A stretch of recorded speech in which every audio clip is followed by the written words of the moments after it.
What's going on, y'all? Tech Me out here, and I am finally releasing my iPhone 11 Pro Max review video. After many months of using it, it's time for us to talk. So we're gonna dive straight into this and first talk about the design. So the model that I have is the iPhone 11 Pro Max. Before this, I was using the iPhone 10. And I was using the iPhone 10 because I got tired of the bigger phone, but I started to miss the bigger display and the other things that come with it, like the better battery, which we'll talk about. But in short, I like the design. Very familiar, very similar to what we've seen in the past on the Pro models. So not too much different. Button placement's the same, still got the lightning connector. But what is different is the back. So now we have a new color. So this is the, I think military green, olive green.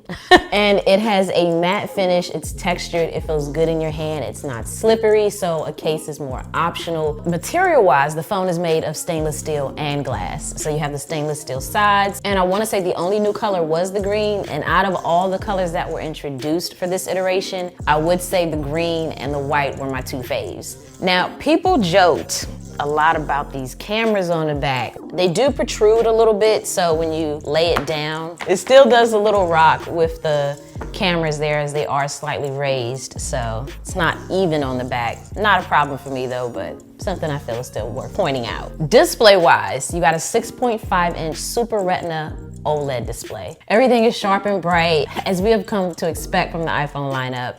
You're gonna be fine using this in direct sunlight, as I do know with certain phone models, I've had scenarios where I'm going out in the sunlight and I just was not able to actually brighten the screen up because it was so dim and just not working in favor of the sun. I haven't had that issue with this one. Viewing movies up here is a great experience, from the audio on to, of course, the visuals. Everything seems very true to color and just true to life. All in all, display, just like the design, gets a thumbs up from me. But the camera is the thing I want to talk about, because to me, that is what makes the phone an option to upgrade to the Pro or the Pro Max, because the camera is that much better. It's a noticeable difference. So why is it worth it? First off, that video stabilization is insane. I'm sure by now you've probably seen some video examples, but nonetheless, it just continues to amaze me when I'm using it. Like, I don't find the need for a gimbal when I'm out and about. I've actually confidently taken this out instead of my Sony a7 III sometimes. The one thing though that I have noticed with the new camera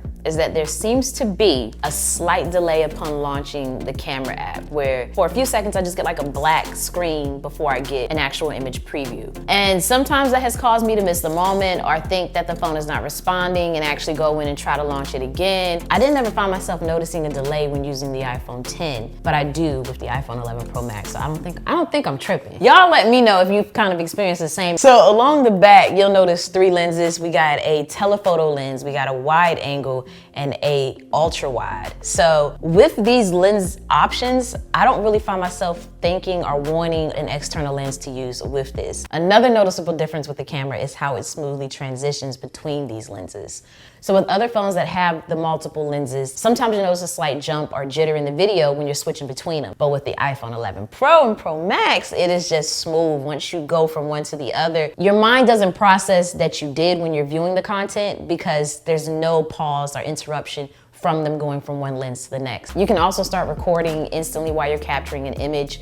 It's not a feature I use, but it's there. You can also capture slow-fies, which are slow motion selfies. Honestly, I've only used it for testing purposes, and beyond that, I just haven't found myself even remembering that I have that feature. Now, something that's new to the camera app that's based upon the software is now that within the camera app, you can actually switch your frame rate, which is something I think a lot of iPhone users have been waiting for. I personally know I had, because it was so annoying to go into my settings. And another thing though that I think people slept on, or I know I did, is the audio zoom feature. Basically how it works is when you're zooming in with your video, it also narrows in on the audio of whatever's in frame. But to me, where this really shined was when I was recently at a Fantasia concert. And I was zooming in on her, and as I zoomed in on her, the audio really started to isolate her voice and kind of like decrease the volume of everything else. And if I'm confident, independent, don't forget intelligence, scares you. I'll be the fighter, the one that what you really want. You want it, won't share with nothing and make sure just what you made of. Which is so perfect for those embarrassing moments when you're recording something like a concert and you're singing along. You can't even hear the artist because all you hear is your ugly voice in the background. I even noticed how the bass changed when I zoomed in on her voice.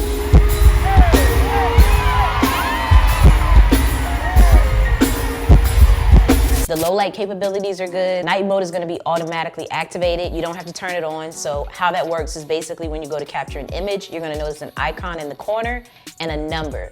And those two things are gonna represent how long your phone needs to be still as it's capturing the image. And if you move, the image will get blurry. I learned the hard way with that. But the darker the scene, the longer you have to be still. Smart HDR was phenomenal at grabbing pictures taken outside by allowing everything to be exposed properly. Colors are punchy, but they're not overly done, and the contrast in the darker areas of the image look really great without losing any quality or clarity. The iPhone 11 Pro also has an IP68 rating. So that means it's gonna be water resistant up to 4 meters for up to 30 minutes. And I did test this feature. It worked well. My phone was fine after. At most, I couldn't charge it that night because it was still wet, I guess, in the port. And then the audio, you could kind of hear the water in the speakers as it sounded a little muffled. But by the next day, my phone was totally fine. It's still operational, no issues. A lady was even scared as she watched me do it. I guess it's still kind of taboo to some that you can dip a phone in water. Some still don't know that phones, I guess, are water resistant. But hey, if you have been wanting to do that or question if it's legit, it is on the iPhone 11 Pro. It also is spill resistant, so it can stand up against common liquids like coffee, tea, and soda. I have not tested that, but I feel confident that it will work. Now, we also have some features up here that I've been enjoying, which might be related to iOS 13, but nonetheless, we're gonna talk about them. And one in particular is the iCloud sharing feature. So before, when you would share multiple images or videos, sometimes it will automatically create an iCloud link.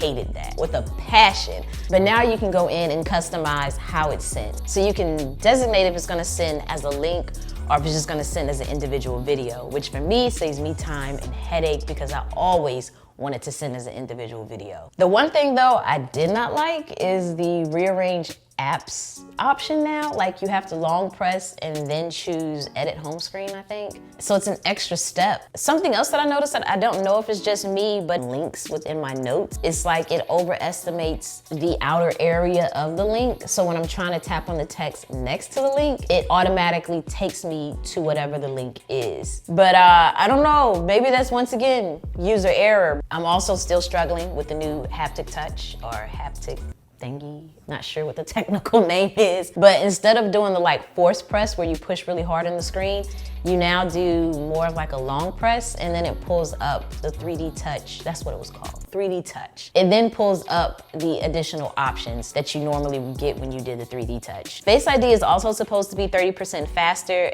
and it's gonna work further away from your phone and at more angles. I'm sure it probably is faster, but I won't say it's so fast that I noticed it as much as I noticed the difference with the cameras that I mentioned. But I did notice that it does tend to scan my face better at different angles. It's just the speed that wasn't as noticeable to me. Another feature that's really nice is audio sharing. So now you and another person can listen to something together at the same time. So scenario, you got some AirPods, another person has some Beats or some AirPods. You can actually enjoy the same thing playing from the device at the same time. Another thing that was introduced with the iPhone 11 Pro lineup is spatial awareness, which is gonna let your iPhone understand its location in reference to other nearby devices.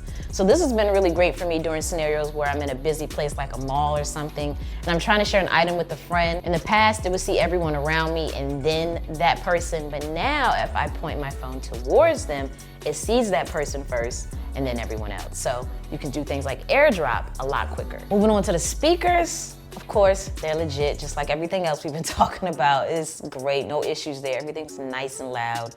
There's also something new known as spatial audio, which is great. I love how things sound so 3D when I use it. You really start to notice it when you go from portrait to landscape mode and you're listening to something. I think that's, to me, when it's most prominent. The battery, phenomenal. I know y'all like, come on, Tech Me Out, you're doing too much, you're giving too much praise. But no, like, I give it where it's due, and it is due here. There's not many scenarios where I've dropped below 20% before going to bed. Like, this phone truly gets me through the entire day. And the Pro Max, that comes with the 18-watt fast charger, so you can easily charge your phone up to 50% within just 30 minutes. So if you can't tell, Overall, I am very happy with the iPhone 11 Pro Max. I do wish that it started at 128 gigs instead of 64. I mean, come on, with all this new technology and the 4K camera and just everything's been improved, I think the storage space should have been improved as well. I've been thoroughly satisfied with it. I don't have much more to say after recapping all of that, honestly,